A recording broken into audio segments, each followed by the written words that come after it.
Hello, this is Kerry. Thanks for joining me for a look ahead for the week of July 27th. I would say there's four main things that are coming to me for this week. Number one, Venus and Jupiter are together now in Gemini. That just got set up. Venus just moved into Gemini.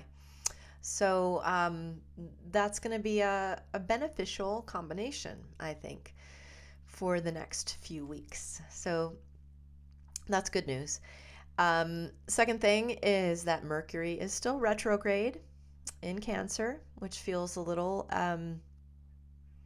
funny and frustrating and emotional. And then the other big thing is that the moon is waxing at this point. So we've got the moon starting out this week in Leo. You can see there's a moon K2 Mars combo. This is for about sunrise in Washington, D.C. on July 27th, which is Sunday. Once the moon gets past that K2 Mars combination, I feel like that's going to be a positive thing as well. It could give us a little bit of headspace and feeling like we have a slight amount of clarity that could be getting more and more defined. And then the other thing is Mars. Fourth on my list is that Mars is moving into Virgo this week, and will be there through mid-September. So that's setting up a new environment. Where Mars has been in Leo, it's really been affecting Leo and aspecting Rahu as well, which I feel like when Rahu and Mars are combined, it can be explosive. It can be a lot of accidents. It's actually Saturday, the 26th today, when I'm trying to be better and get this done sooner.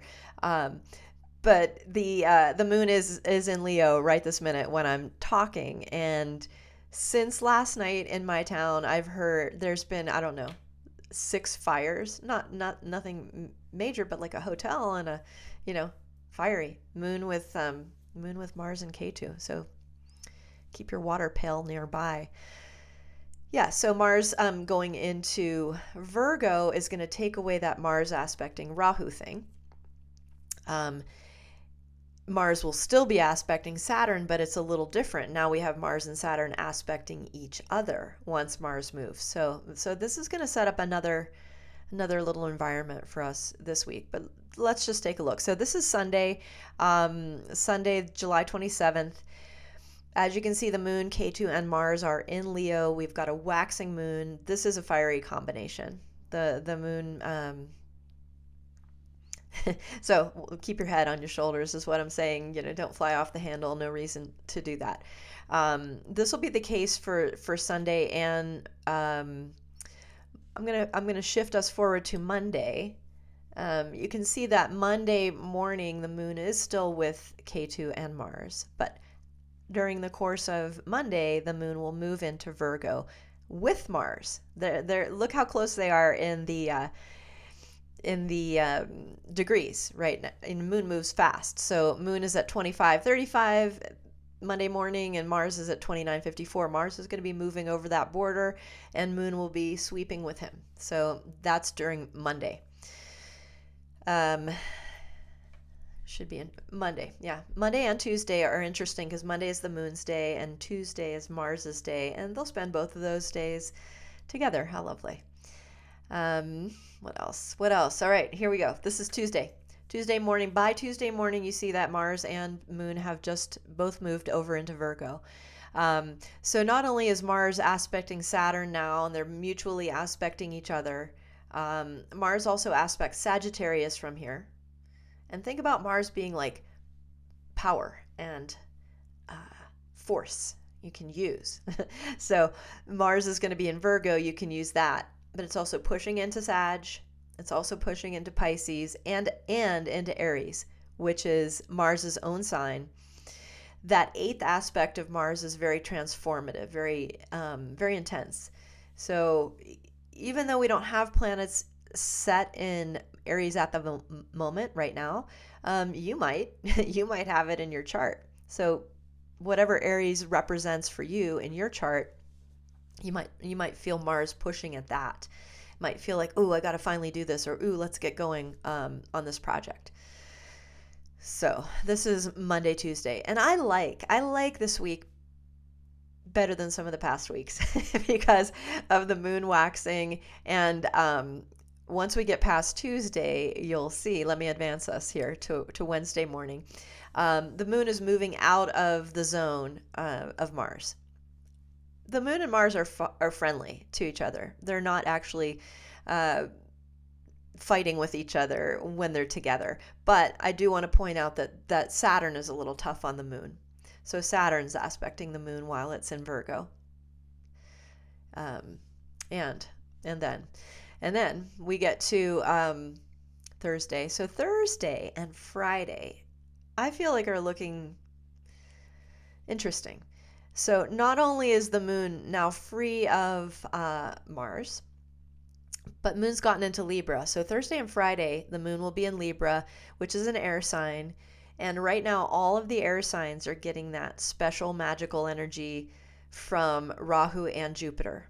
Both Rahu and Jupiter are aspecting and occupying the air signs. So now that the moon will be going in there on Thursday and Friday, and in fact, it looks a little bit fun. It could be a great time to collaborate, get together with people, go see some music, do fun things. So that's that. Friday, you can see the moon's still in Libra. And just look up at the upper right corner there, this Venus and Jupiter combo. Let's just talk about that for a minute. Venus and Gemini, amazing. Jupiter and Gemini, interesting. This is a very educational combination. So Venus in Mercury's sign. Mercury is very student energy. Venus is the teacher of social law. So our social contracts together, politics, relationships, business, all of that is very Venusian. And when Venus is in Gemini, it's businessy. So that's that. And then Jupiter it has teacher energy, more about the teaching of natural stuff like science, for example, or medicine or that kind of thing. Also, Jupiter rules the law. So if you got court cases or things to do this week, it might be good.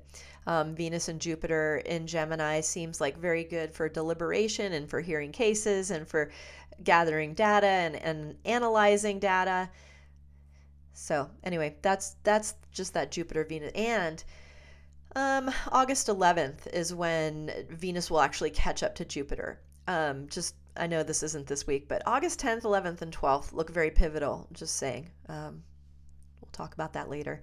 Anyway, so this is Friday. Thursday, Friday, looking social, looking interesting, looking creative. I don't know, make something. And then this is Saturday, August 2nd. Moon starts out that day in Libra and will go over into Scorpio by the end of day on Saturday. So Thursday, Friday, Saturday morning look pretty interesting. Venus just keeps edging closer and closer. We've got a little bit of a chain of planets here with Venus, Jupiter, and Gemini, Mercury, Sun, and Cancer, K2, Leo, and Mars. And then Moon's going to leave and the chain gets a little bit shorter. But it's interesting. So if you have lots of planets in these signs at this time, you might feel like life is busy or dynamic. So anyway, that's the Saturday, August 2nd. And then I'm just going to take us into next Sunday, get the whole week. Moon goes to Scorpio. It's a little bit of a struggle for the moon, but it's temporary and it moves pretty quick. So looks like a good day to rest next Sunday. Otherwise, there's not much else I'm seeing. I hope this is helpful for you. I hope you enjoy watching these. I try to keep them brief. Let me know if the content works for you or if you like it, or if you don't, I'll listen and adjust. Okay. Have a great week. Take care of yourself. Bye.